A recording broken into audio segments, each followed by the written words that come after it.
Hello, good morning, good afternoon, and good evening.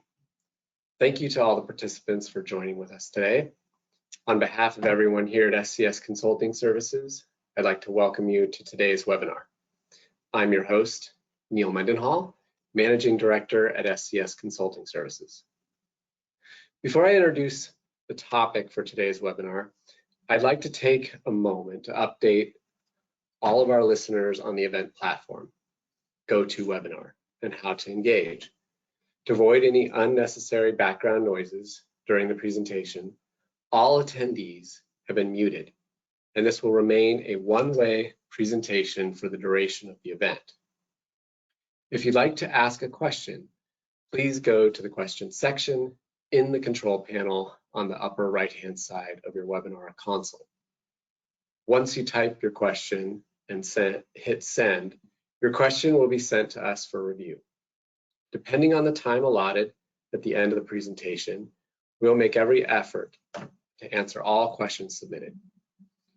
Any questions that we are unable to answer will be responded to after the event. Today's presentation slides, along with a recording of the webinar, will be made available to all registrants and attendees at the conclusion of the webinar.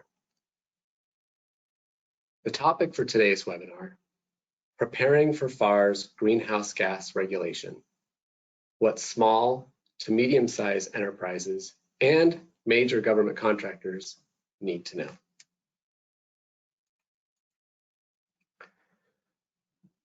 As I said before, I'm Neil Mendenhall, Managing Director of ESG Strategy and Sales at SCS Consulting Services. Many of you likely joined us today because you're a current or potential government contractor and therefore familiar with FAR. That said, we should start with an introduction of what it is. FAR is the Federal Acquisition Regulation. It is the principal set of rules regarding government procurement in the United States. It covers many of the contractors' contracts issued by U.S. federal government agencies. On November 14th, 2022, the FAR Council members, the Department of Defense, GSA, and NASA, proposed a new rule to disclose greenhouse gas emissions and climate-related risks and reduction targets.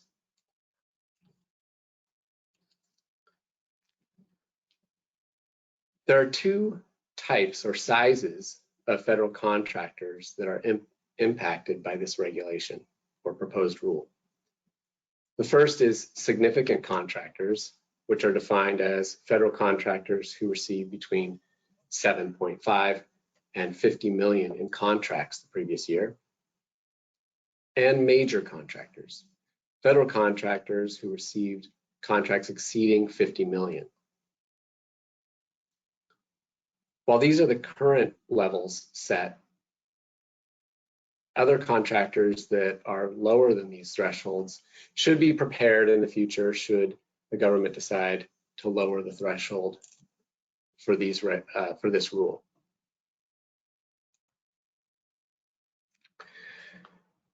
So the rule contains 4 climate-related disclosures. The applicable methodology, standard, and guidance are available from these.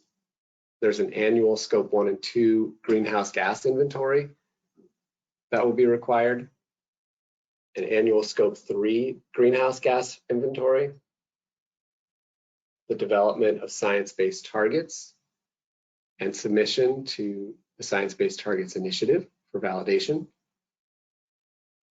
and greenhouse gas emission and climate-related risks as laid out by the Task Force on Climate-Related Financial Disclosures. And all of this is proposed to be reported through the CDP platform, formerly known as the Climate Disclosure Project. It's important to note that the current rule only makes the larger major contractors applicable to 2 through 4 on this list.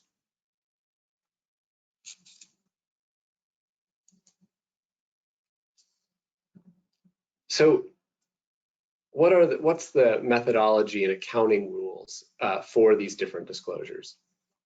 These are laid out by the Greenhouse Gas Protocol standards, the first of which being the Corporate Accounting and Reporting Standard for Scope 1 and 2. And then there's a Corporate Value Chain, or Scope 3 Accounting and Reporting Standard.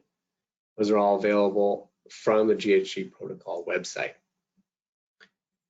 Additionally, there is the TCFD, otherwise known as the Task Force on Climate-Related Financial Disclosures, and their guidance is available on their website. And lastly, there is the CDP, formerly called the Carbon Disclosure Project, and they have guidance on their website as well. One important note, while these standards need to be followed, there is no greenhouse gas tool, specific tool that needs to be used as long as the standards are followed.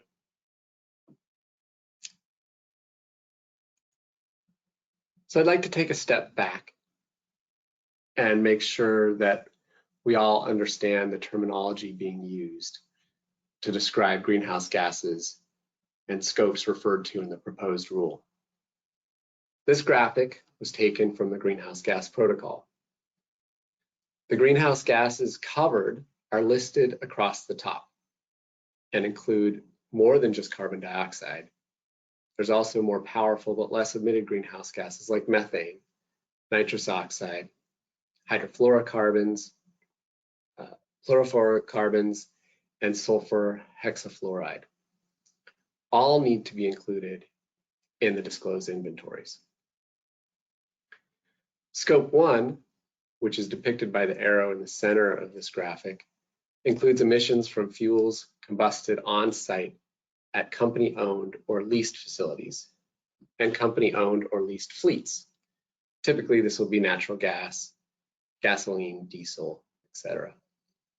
Scope 2, which is indirect emissions, is covered by the arrow on the left-hand side, and that includes largely purchased electricity.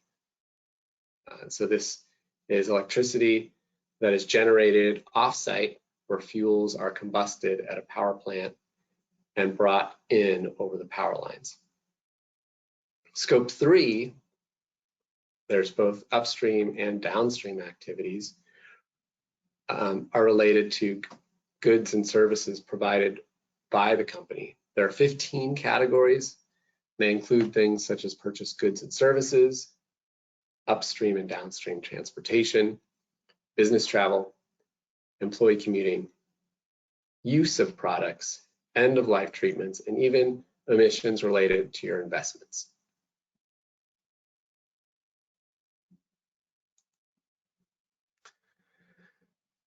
So first, the Scope 1 and 2 GHG inventory. Again, it's not just carbon dioxide, it's the other gases that were included from the previous slide. But this includes both reporting your direct emissions from owned and controlled sources and indirect emissions. And this is applicable to both sizes of contractors. It's also important to note that these will be disclosed through SAM, the System for Award Management. Scope 3 inventories, as I said before, include the 15 categories listed out here for both upstream and downstream emissions. Currently, these are only required for reporting by major contractors.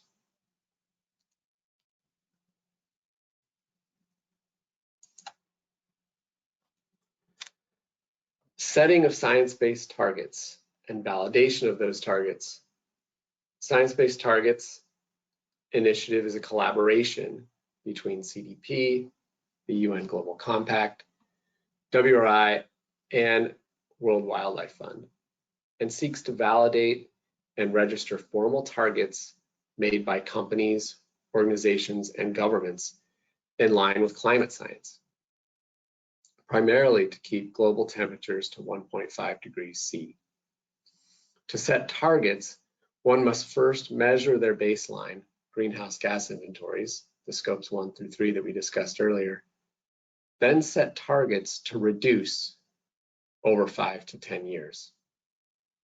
There are also longer-term net zero targets that can be set out to 2050.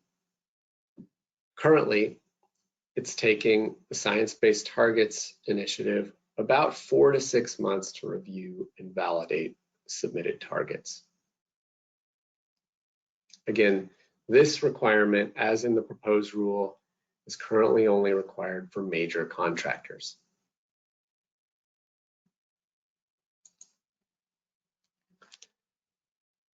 TCFD is also mentioned by the proposed rule. TCFD again stands for the Task Force on Climate-Related Financial Disclosures. Guidance was put out by this task force back in 2017. It has been referenced not only by the Federal Acquisition Regulation, but also by the proposed SEC rule and the EU climate reporting regulations. It provides guidance for disclosing on governance, strategy, risk, and metrics and targets. The CDP questionnaire, for which FAR is asking major contractors to report through, has recently aligned with these disclosures by the TCFD.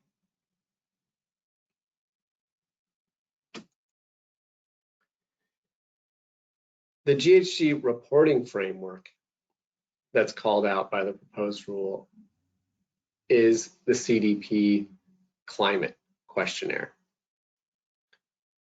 And it has questions for reporting entities on their climate relevant impacts, risks, and governance. CDP scores disclosures from A through F based on their efforts to align with the best climate guidance and quality and transparency of the disclosures. For more information on the questions and guidance from CDP, again, these can be accessed through CDP's website. And additionally, you can find guidance with the Task Force on Climate-Related Financial Disclosures on their website.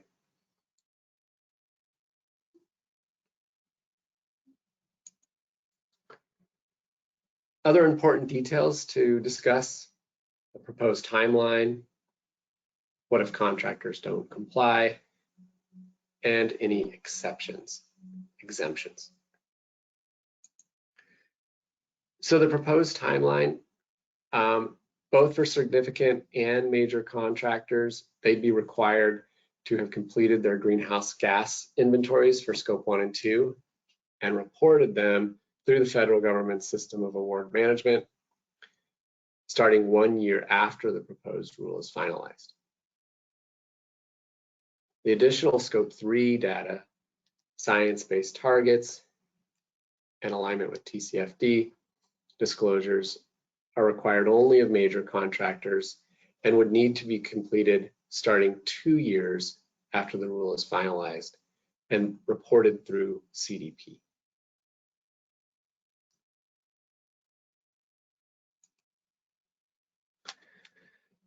So what would happen if a federal contractor does not fulfill the greenhouse gas rule requirements? As proposed, contractors that not comply with the regulation will be considered non-responsible and potentially ineligible for some government contracts. There would be limited exemptions, including if the non-compliance resulted from circumstances deemed beyond the perspective of the contractor's control, contractor shows documentation sufficient to showcase their efforts to comply, or there's a public commitment to be in compliance within a year.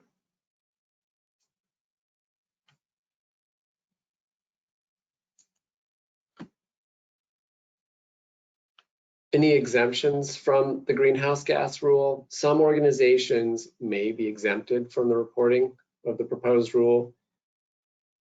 This will include higher education institutions, nonprofit research entities, state or local government, any entity deriving 80% or more of its annual revenue from federal management and operating contracts that are already subject to agency annual oversight.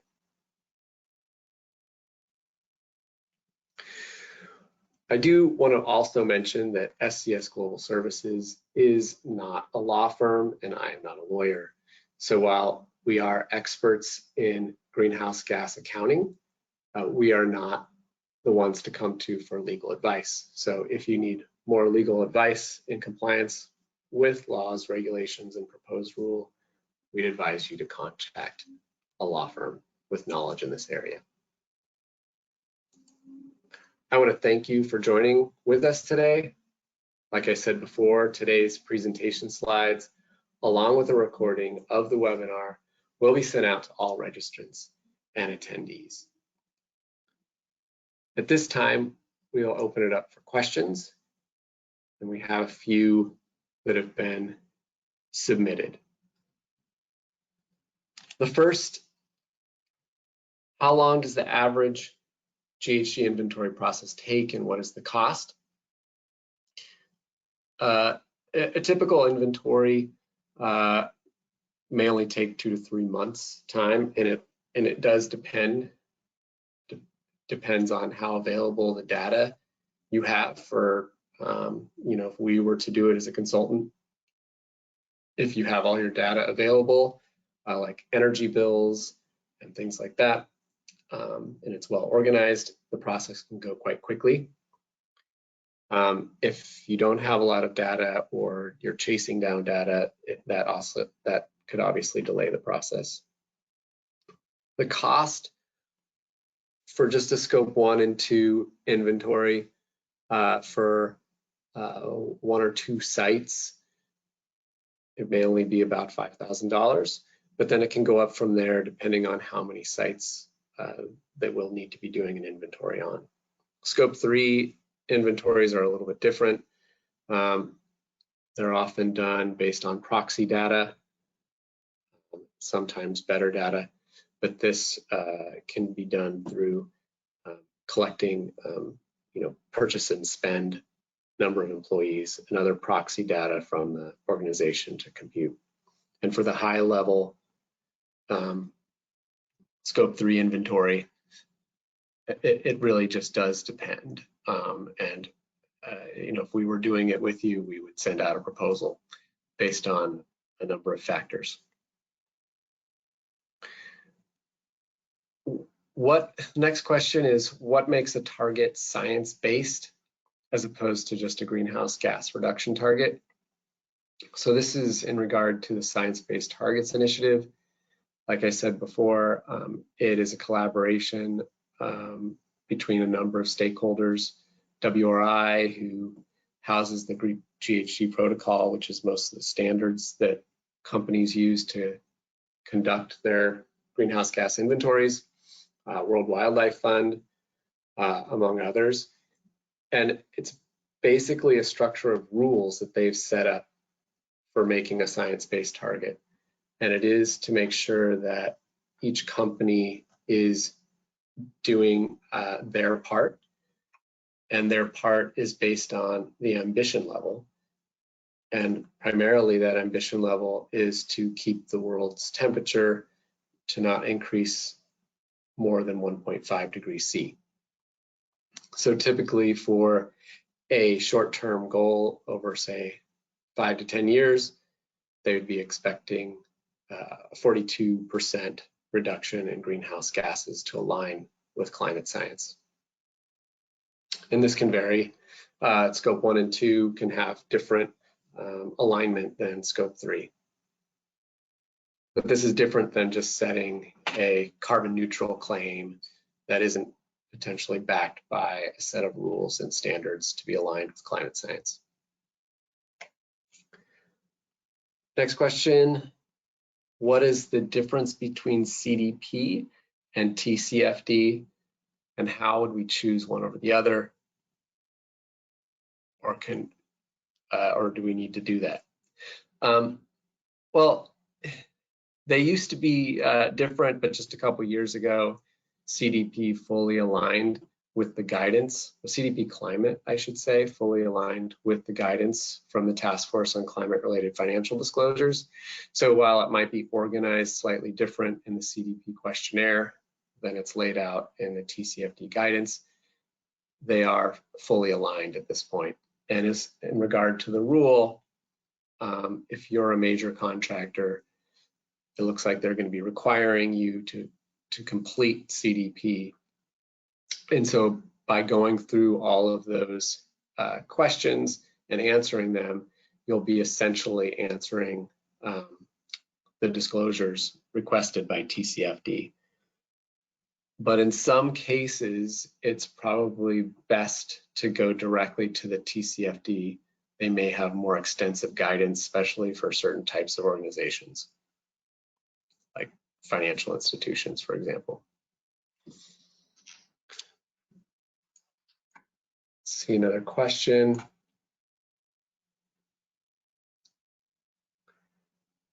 Is there a recommended CDP ranking? Well, A is always best, and F actually stands for failure to disclose. If you disclose at all, I think the lowest you can get is a D minus maybe, but I haven't seen anything in the rule that says the government will be, preferring one score, but it's likely that the higher scoring, the better it will be for the contractor. But at this time, I don't know that they're requesting or requiring any specific score.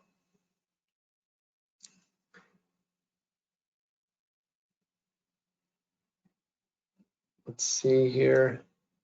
Are FAR regulations expected to stick across administrations? That's a question I probably can't answer because I can't see into the future, but I think that concludes all of the questions we have today. So I want to thank you again for all the people who participated on this call and asked questions. And we'll be sending out the recording and the slides soon. Thank you, everyone.